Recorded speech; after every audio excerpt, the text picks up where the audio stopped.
state that we've been going through. So let's go ahead and let's just start in the book of Matthew. If you want to open up with me, we're going to start in verse 1. This is a record of the ancestors of Jesus the Messiah, a descendant of David and of Abraham. Now, I'm actually going to just pause right here for just a moment because I want to go through this with you. There's something interesting about the word that Matthew begins his gospel with. When we read that this is a record of the ancestors of Jesus the Messiah, a descendant of David and of Abraham, many translations actually use the word genealogy in place of a record of ancestors. And the English word genealogy has its origins in the Greek word genealosis, which is where we get the word actually Genesis. Genesis. Remember, all the way back to the beginning of the Bible, what do we find? We find the book of Genesis, or the beginning story, or an origin story. And that's what the word that Matthew is using here really means. It's an origin story. And I think that it's probably one of the most useful words that we can use here to describe this genealogy that we will go through and ask the question why it's important. Why is it so important to us? Why is Jesus's origin story important to us as Christians? Because Matthew specifically starts with this origin story of Jesus, and I think that he does this because he wants us to not only know who Jesus was, but he wants us to know who Jesus is. If you think about it, have any of you listening right now ever gone to one of those ancestry search websites, Ancestry.com or 23andMe? Why do we do this? Why is there a draw for us to do this? Because my mom has spent years, and I mean just multiple decades, tracking the ancestry of my father's side of my family and the mother's side of my family. And I think that she has records of our family back like a multitude of generations. It's really cool to see for sure. It's really cool to look at, but somebody doesn't just put this much time into something like this, like my mother has, for the sake of just having a record, right? It's deeper than that. It's much deeper than that. The question is, what's at the heart of what we're trying to answer when we look back at our origin story? I think the whole point is to come to understand new things about yourself through the life and story of those of who you came from. And for Matthew, it's the same. He's selected stories, which he's going to tell in his book, which help highlight the origins of Jesus, because he believes that it will help you understand not only who Jesus was, but who Jesus is. Not just who Jesus was in the past, but who Jesus actually is here, now, and in the present. So here's the point. Matthew wants to put Jesus right in front of our faces so that you continue to ask these questions. Who is this person, Jesus? What is he doing? And what are the implications of that on who I am as an individual? The bottom line is that Matthew believes that it's only through knowing Jesus that you can actually grasp the truth about yourself and who you are. So we will today dive a little bit deeper into the genealogy of Matthew, what he provides, and try to understand the why behind Matthew including this in his gospel account. So let's go ahead and start. You have to bear with me here. I'm going to read through the genealogy that Matthew provides in 1. This is 2 through 17. You could follow along with me if you like. So we just read this is a record of the ancestries of Jesus the Messiah, a descendant of David and of Abraham. Verse 2. Abraham was the father of Isaac.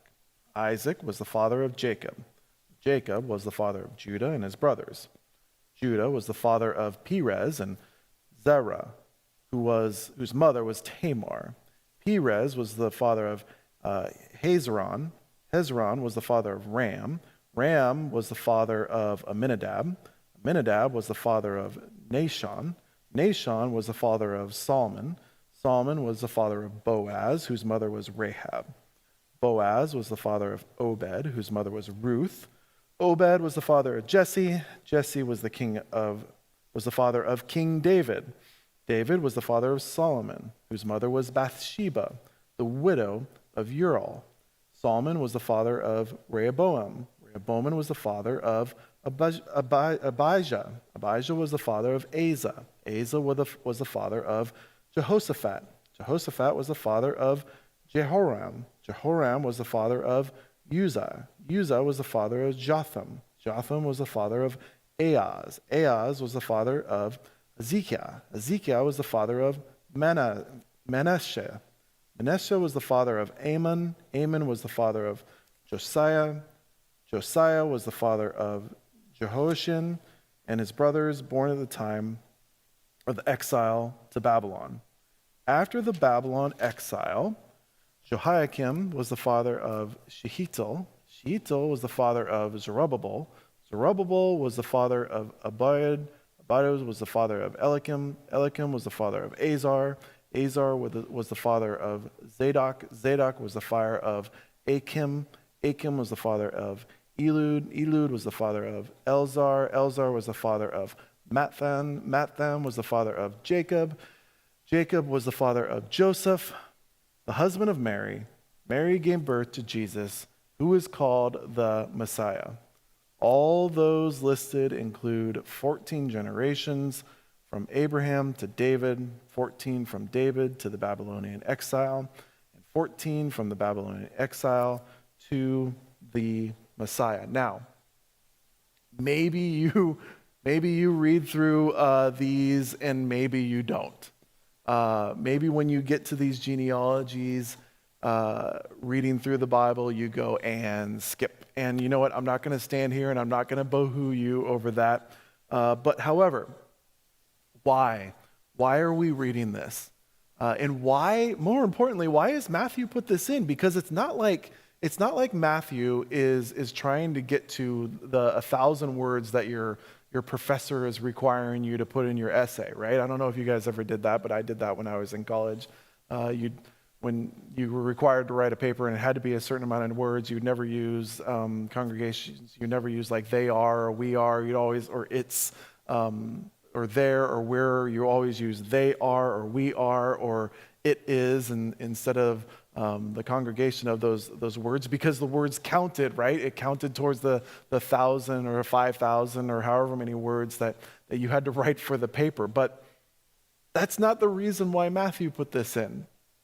Matthew's not trying to get to a certain word count. So why did Matthew put this in? And look, Luke and Matthew are the two gospels which share Jesus's human origin story with us. And there actually is a difference.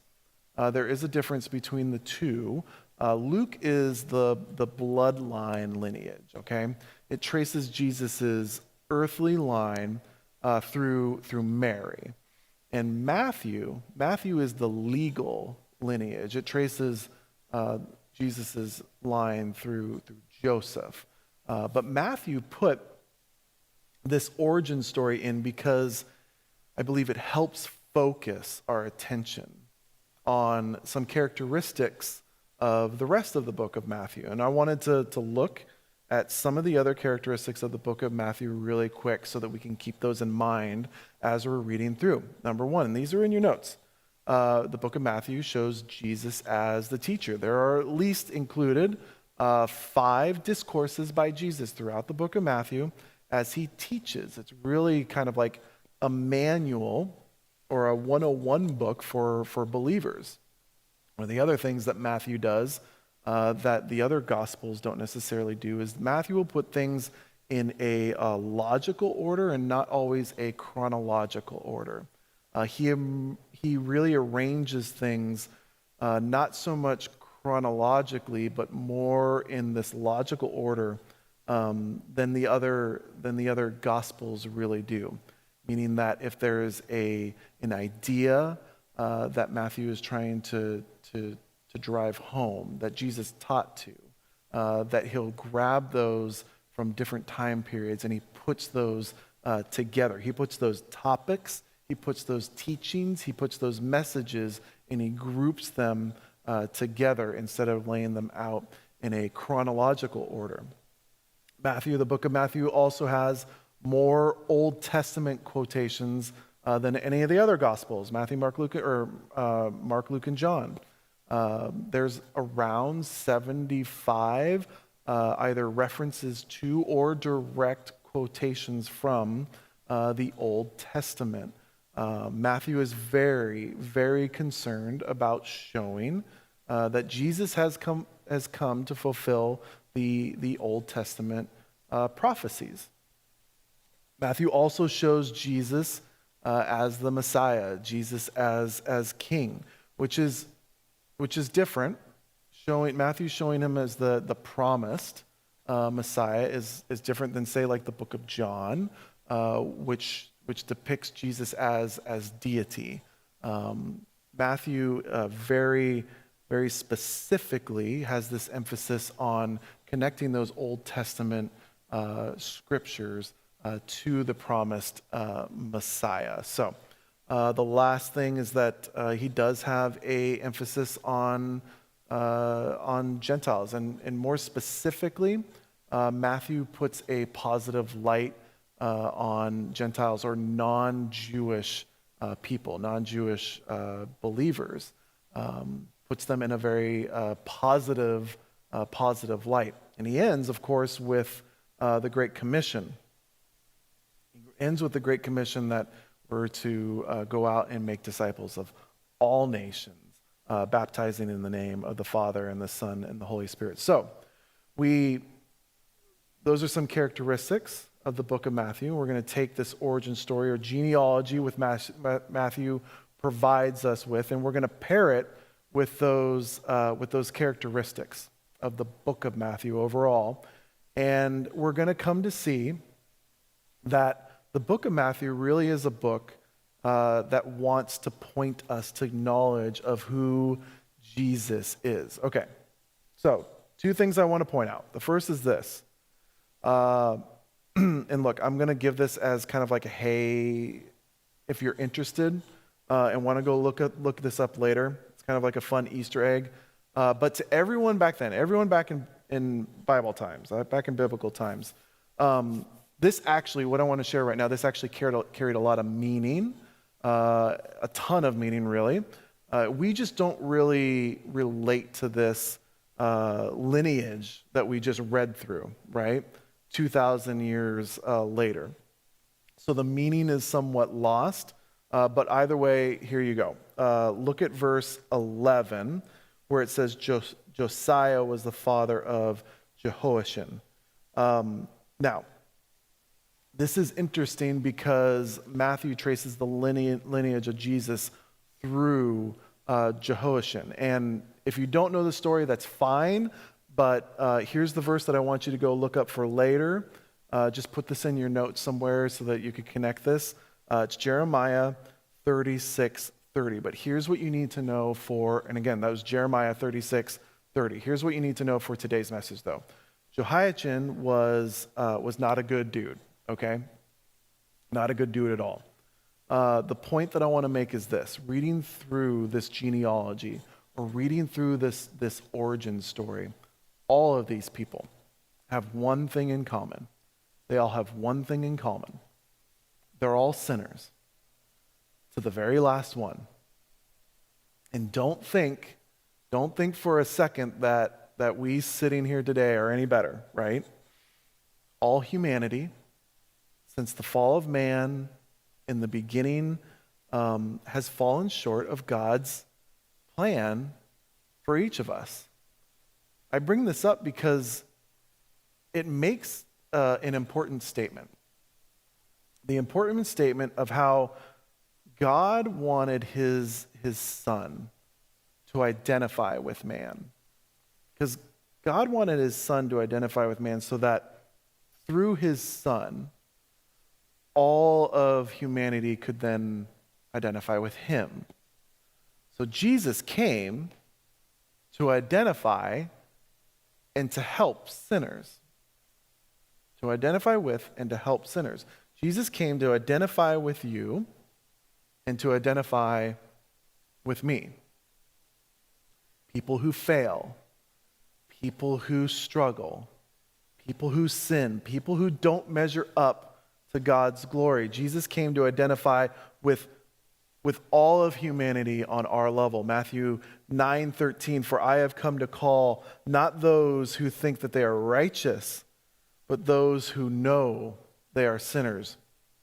Just think about the genealogy or the origin story of Jesus that we just read through. Do you remember what the story of Tamar was about, or what Tamar did? Because Tamar prostituted herself to her father-in-law to get her attention. Or Rahab, again, another prostitute. Or what about King David? King David, the line through which the Messiah was promised to come, through King David's lineage. King David cheated, had an affair with Bathsheba, also mentioned in the lineage that in the line, the origin story that we just read through.